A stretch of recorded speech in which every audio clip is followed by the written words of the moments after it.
अस्सलाम वालेकुम दोस्तों। कैसा लगेगा अगर मैं आपको ये बताऊं कि अफगानिस्तान ने अमेरिका के ऊपर हमला कर दिया। यकीनन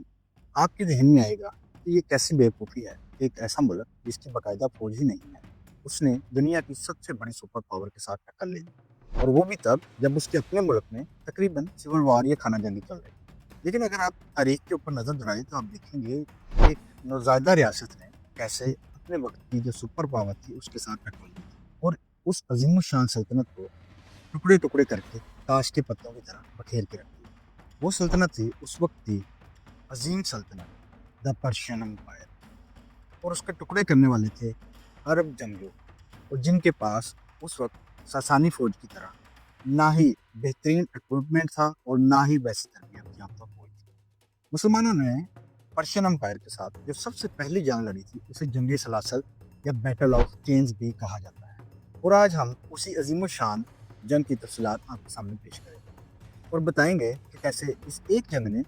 पूरी तारीख को बदल के रख दिया। मैं मोहम्मद उस्मान बाबू। अगर आपको ये वीडियो पसंद आए तो इसको लाइक कीजिएगा और कमेंट्स में अपनी राय से ज़रूर आगाह कीजिएगा, और हमारे चैनल को भी सब्सक्राइब कर लीजिए। चलिए शुरू करते हैं। जंग की तफसीलात में जाने से पहले हमें इस जंग के जो बैकग्राउंड है उसके बारे में कुछ जान लेना चाहिए कि ये जंग किन हालात में हुई और कैसे और क्यों लड़ी गई। सन 632 में रसूलुल्लाह सल्लल्लाहु अलैहि वसल्लम की वफात हो चुकी थी, और आप सल्लल्लाहु अलैहि वसल्लम के बाद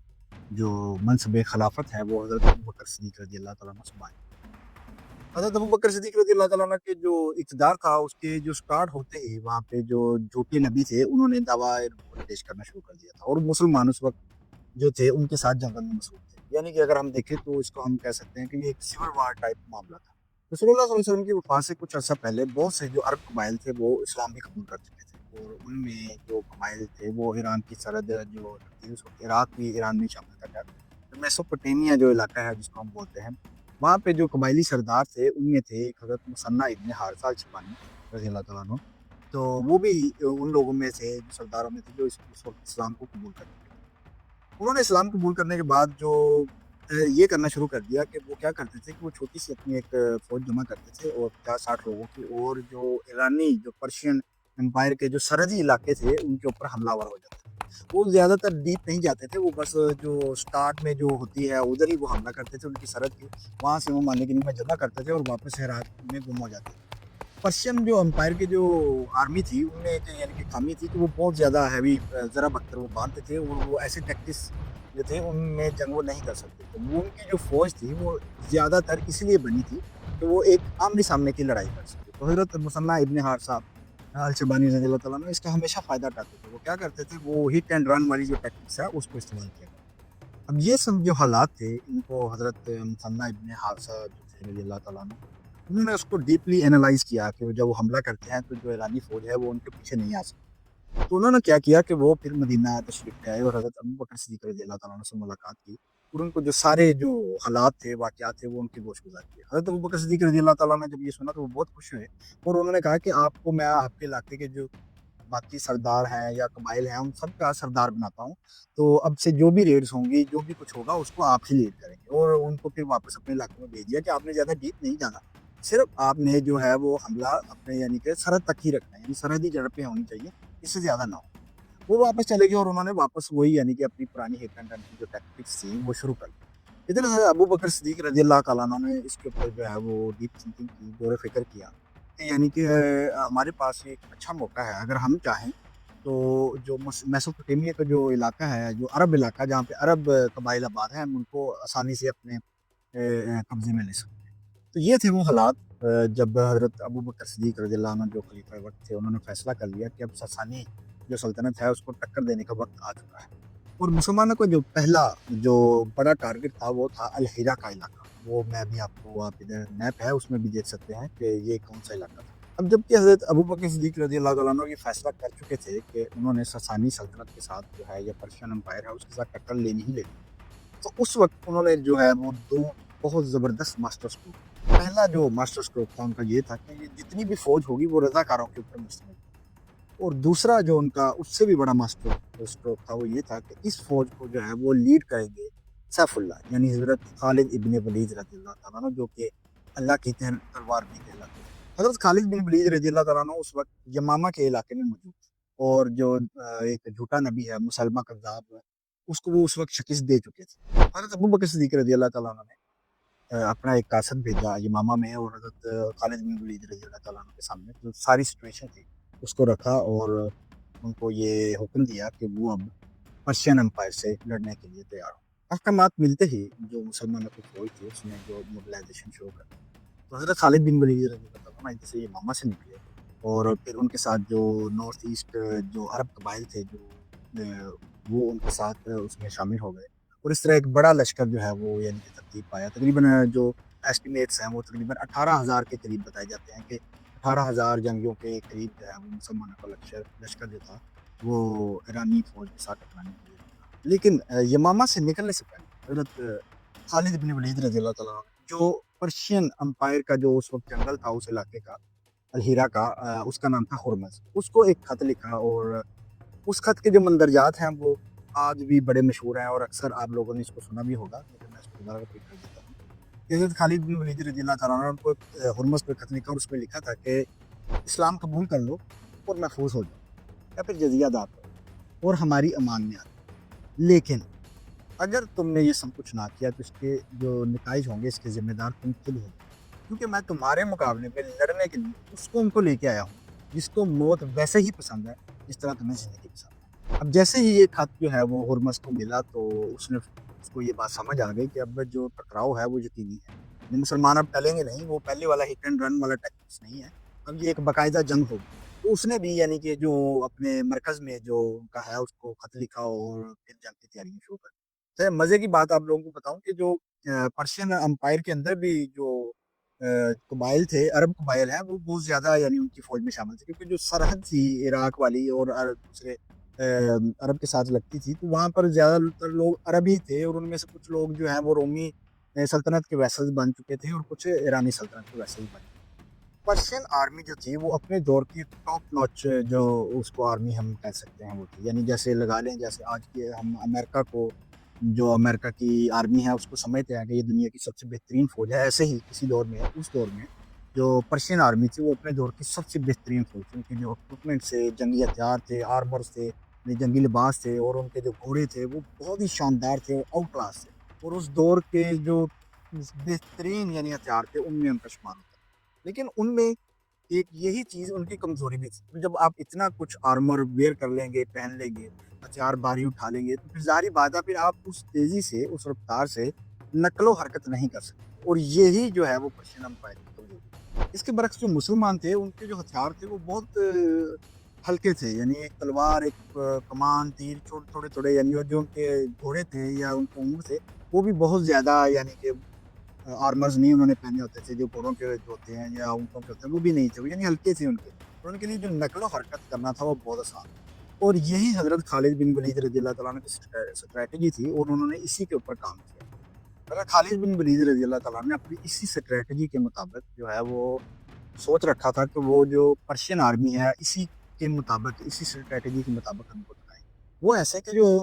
الہیرا کا جو علاقہ تھا اس کا جو مرکز تھا اس کو ابالا شہر وہ بولا جاتا تھا، تو اس کو جانے کے دو راستے تھے، ایک تو تھا کازمہ کا جو آج کے دور میں وہ کویت کے پاس ہے، اور ایک تھا خیر کا جو راستہ تھا۔ تو جو ہرمز تھا اس نے سوچا کہ حضرت خالد بن ولید رضی اللہ تعالیٰ عنہ نے اس کو جو خط لکھا ہے وہ یمامہ سے لکھا ہے، تو ظاہری بات ہے پھر وہ پہلے کازمہ ہی آئیں گے، کازمہ سے وہ آئیں گے اور وہاں سے پھر ابالا جائیں گے۔ لیکن حضرت خالد بن ولید رضی اللہ تعالیٰ نے یہاں پہ ایک چال چلی، اور وہ کازمہ جانے کی بجائے وہ پہلے خفیر پہنچ گئے، اور ادھر سے جو ہرمز کا لشکر تھا وہ پہلے ہی کازمہ پہنچ چکا تھا۔ اب جو ہرمز کو جب پتہ چلا کہ حضرت خالد بن ولید رضی اللہ تعالیٰ عنہ تو پہلے ہی جو خفیر پہنچ چکے ہیں، تو ابالا کا جو علاقہ تھا، جو شہر تھا، وہ نزدیک تھا، وہ بہت نزدیک تھا وہاں سے، اور وہ نہیں چاہتا تھا کہ یہ اس کا بیس کیمپ ہے، اس کے اوپر مسلمان حملہ کر کے اس کے اوپر قبضہ کر لیں۔ اس نے فوراً اپنی فوج کو حکم دے دیا کہ ہم اب خفیر جائیں گے۔ اب جو لشکر تھا، پرشین لشکر تھا، وہ خفیر کی طرف روانہ ہو گیا۔ اب حضرت خالد بن ولید رضی اللہ تعالیٰ عنہ کے جو جاسوس تھے انہوں نے ان کو بتایا کہ جو ہرمز کا جو لشکر ہے وہ تو کازمہ پہنچ چکا تھا، لیکن جب ان کو یہ اطلاع ملی ہے کہ ہم خفیر میں ہیں تو وہ واپس خفیر کی طرف آ رہا ہے۔ حضرت خالد بن ولید رضی اللہ تعالیٰ عنہ کو جب یہ خبر ملی تو انہوں نے فوراً یعنی کہ جو اپنا ٹیکٹکس تھا اس کو استعمال کیا، اور سوچا کہ وہ ان کو تھکائیں گے، اس لیے انہوں نے اپنی ساری آرمی لی اور صحرائی راستے سے اس کو لے کے دوبارہ کازمہ پہنچے۔ अब जो हुरमस था वो दोबारा फिर पहुंच गया,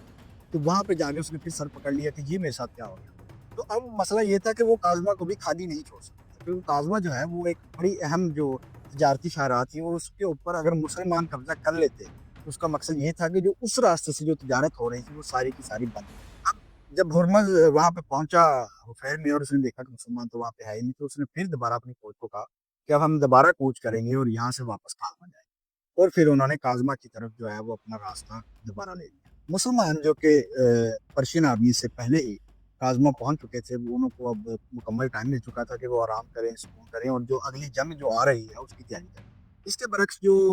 पर्शियन आर्मी थी वो पहले काजमा आई, फिर काजमा से पैर गई, फिर पैर से फिर दोबारा वो काजमा की तरफ आई, तो इसलिए वो बहुत ज्यादा थकावट का शिकार हो। काजमा पहुंचते ही हुरमज ने जो है वो अपनी जंगी फार्मेशन तरतीब देनी शुरू कर दी। जैसे पहले जो बेसिक जंगी फार्मेशन पहले दौर में इस्तेमाल होती थी, राइट विंग, लेफ्ट विंग और जो सेंटर होता था, उसको यानी कि उसने तरतीब दी। हुरमज ने जो दायां और बायां था उसके ऊपर अपने जो बेहतरीन कमांडो से उनको लगाया, यानी कब्ज और अफगान, और जो सेंटर था उसको अपनी कमान के अंदर रखा। अच्छा, मजे की बात यह है कि इस जंग को बैटल ऑफ चेन्स कहा जाता है, यानी ऐसी जंग जिसमें चेन्स का इस्तेमाल किया जाए या जंजीरों का इस्तेमाल किया जाए। तो इसको जो जंजीर बैटल ऑफ चेन्स कहा जाता है या जंग सलासिल कहा जाता है, उसकी वजह मैं अभी आपको बताऊंगा कि उसकी क्या वजह थी। उसकी वजह ये थी कि इस जंग में जब जो प्यादा फौज थी हरमज की, ईरानी जो पर्शियन आर्मी थी, उन्होंने खुद को जंजीरों के साथ बांध लिया। अब जंजीरों के साथ उनके बांधने का वाजिब मकसद यही था कि वो एक रॉक सॉलिड यानी कि एक डिफेंस खड़ा कर दें और वहां से भाग ना सके, और जो दुश्मन है उसके ऊपर, यानी कि इस चीज़ का, यानी मुसलमान है जो उनके दुश्मन थे, उनके ऊपर एक रोब दबदबा तारी हो जाए कि हम जो है वो मैदान जंग से भागने वाले नहीं हैं, बल्कि हम तुमको टफ पहन दें। इस जंगी फॉर्मेशन का मुसलमानों को जो नुकसान था वो यही था कि जब मुसलमानों के घुड़सवार, जो घुड़सवार दस्ते हैं, वो सीधा यानी कि अटैक नहीं कर सकते थे, क्योंकि वो जंजीरों में बंधे हुए थे, तो उधर यानी कि एक रास्ता बनाना, पेंट्रेट करना, वो बहुत मुश्किल था मुसलमान जो घुड़सवार थे उनके लिए।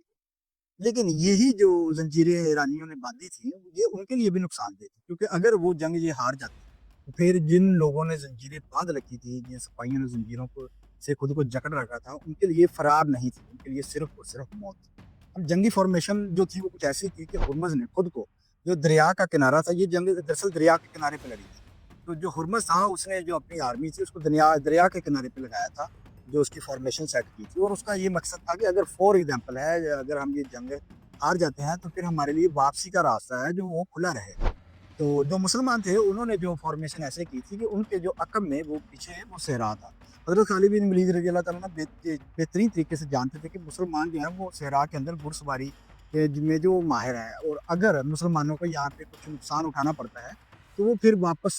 सहरा में जाके गायब हो सकते हैं। इसी दौरान जो है वो जो मुसलमान सिपाही थे, उन्होंने जो ईरानी सिपाही थे जो जंजीरों में जकड़े हुए थे, उनका मजाक उड़ाया और उनको नारे कसे कि तुम लोग हमारे लिए सबसे आसान आदम। जबकि जो ससानी सिपाही थी उन्होंने वापसी मुसलमानों पर ताने कसने शुरू कर दिए कि तुम इसीलिए आज़ाद रहना चाहते हो ताकि तुम भाग सको, इस लड़ाई से भाग सको। जंग का जो बाकायदा आगाज था वो हुरमज ने खुद किया। वो अपने घोड़े पर सवार होकर अपना बेहतरीन जो नेज़ा, कमान, तीर और तलवार लेकर, ढाल लेकर वो मैदान जंग में कूद पड़ा, और उसने मुसलमान जो सिपा सलार था उसको, यानी हज़रत खालिद बिन वलीद रज़ियल्लाहु अन्हु, उनको मुबारज़त की, यानी डुअल की,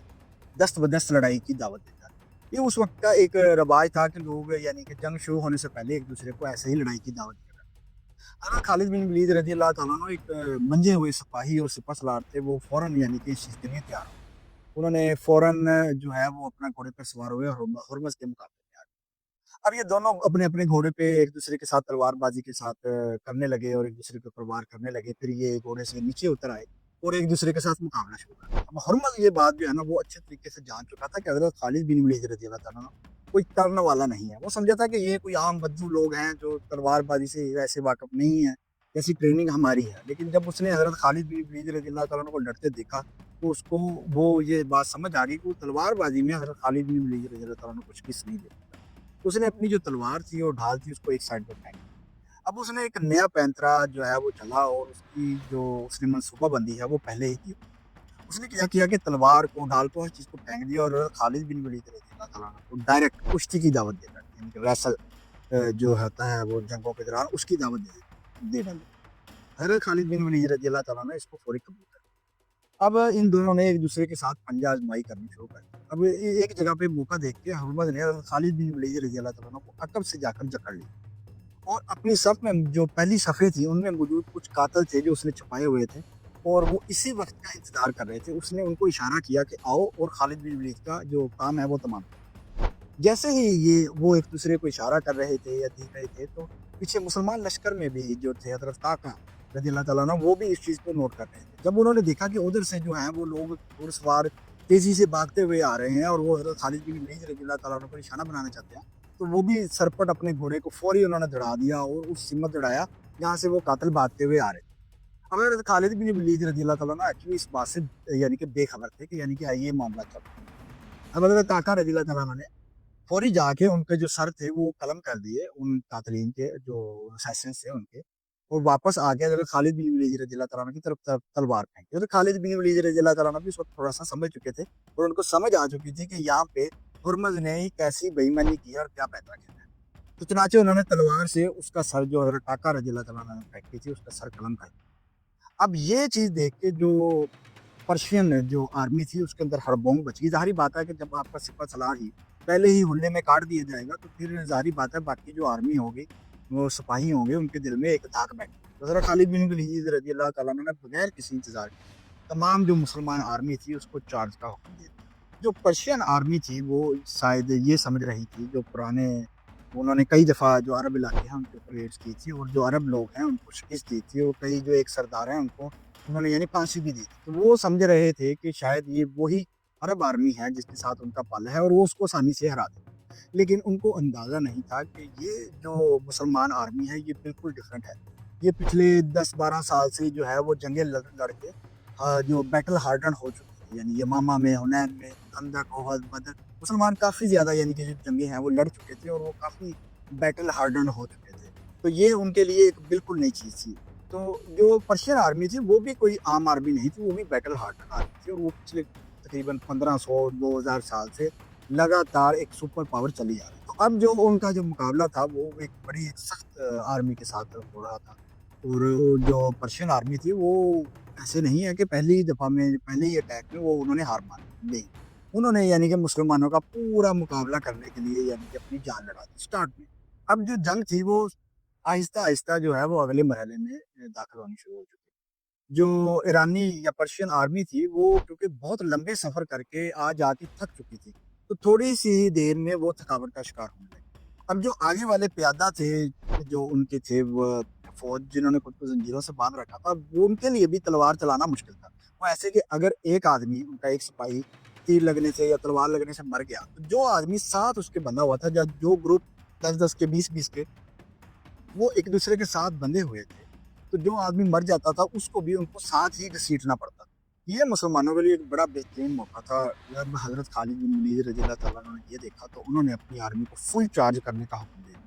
यानी कि मुकम्मल तौर पे उनके ऊपर हमला करने का जो हुक्म दे दिया। अब मुसलमानों ने जैसे ही अपने हमलों की शिद्दत बढ़ाई तो जो अनूश खान और कुब्स थे जो कमांडर थे पर्शियन आर्मी के जो ज़िंदा बच जाने वाले, उन्होंने जब ये देखा तो उनको पता चल गया कि अब जो है वो हमारी शिकस्त